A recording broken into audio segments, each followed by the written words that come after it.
and welcome back to the channel. Now this video is coming after the second day of testing and maybe even the third, so anything I've said might be completely useless, but regardless, here's my quick roundup of the first day of testing of the Formula 1 2023 season. Firstly, let's talk about the paddock because there's a lot of new faces around, so much so I have to read it off my phone just so I don't forget anyone. But Red Bull, Ferrari, Mercedes and Alfa Romeo are the only ones to have the same lineup. That's it. Everyone else has changed. McLaren has fired Danny Rick, who is now a reserve driver for Red Bull, and they've hired Oscar Piastri. Haas has fired Mick Schumacher, who is now a reserve driver for Mercedes, and they've replaced him with Nico Hülkenberg. Fernando Alonso has left Alpine and joined Lance Stroll and Aston Martin, taking up Seb's place. Pierre Gasly has replaced Fernando in the Alpine, Nick De Vries has taken Pierre's place at AlphaTauri, and Logan Sargent joins Nick and Oscar as one of the three rookies alongside Alex Albon in the Williams. Wow, that's a lot of new people. Now, that's just the drivers. Okay, don't even get me started on the team principals, because if I do, this quick roundup is going to take ages. So we're going to skip the principals, but I'm just going to say hopefully Fred Vasseur does better. Matteo Binotto at Ferrari. Yeah, fingers crossed. Unfortunately, Lance Stroll has been injured in a cycling incident, and so Felipe Drugovich has been substituting for him in the testing. And I know Lance isn't going to see this, but I really do hope him a speedy recovery, and hopefully we'll see him in the paddock again very soon. Before I go into the actual roundup, I just want to make a quick disclaimer. Right. I know that this is testing, and I know this isn't representative of the actual season, right? Not everyone, but like hopefully quite a lot of people know that. I know it too, okay? So no one has to make any comments about, oh, this is why girls shouldn't watch Formula 1, they don't know anything, like, please. Let's work our way backwards from the 2022 Constructors' Championship. Williams they were 10th last year. Hopefully they'll do better this year, and it seems pretty likely because Williams had Alex Albon in 7th and Logan Sargent in 10th, and they did 149 laps, which pretty good, not gonna lie. And Logan Sargent even provided us with some entertainment as he tried to race Lewis Hamilton in a few corners of the track. So yeah, both drivers seemed pretty happy, but let's be honest, are they really going to tell you that they're not happy with the car? They're always like, oh, the car's good, we just have to try and improve it. Like, they're never going to tell you that it's a crap car, so we'll just have to see. Next we have AlphaTauri, and Nick and Yuki did P13 and P15 respectively. So okay, average, not bad. It'll be interesting to see how Nick performs in comparison to Yuki, and whether Yuki will step up and be the big brother role, and be the big brother that he has to be. Haas is next, and the Hulk is back, but unfortunately not with a good start to the testing period. Nico did come in P11, which wasn't bad, but Kevin came in P19, and like they really struggled with the car at the start, but they managed to make up for it, and they managed to put in 108 laps, so not bad for them. Hopefully they have a good season this year. Now we have Aston Martin.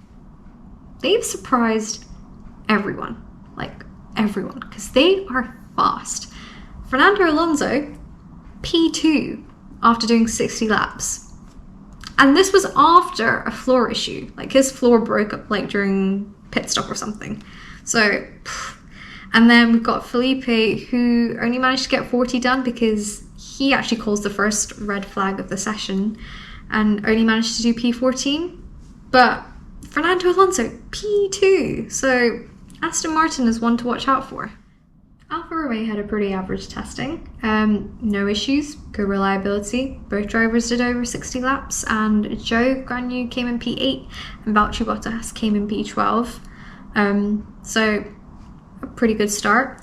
Hopefully Zhou Guanyu has better luck this year, because let's be honest, his luck was even worse than Carlos's last year. Ridiculous. Now McLaren, not such a good start.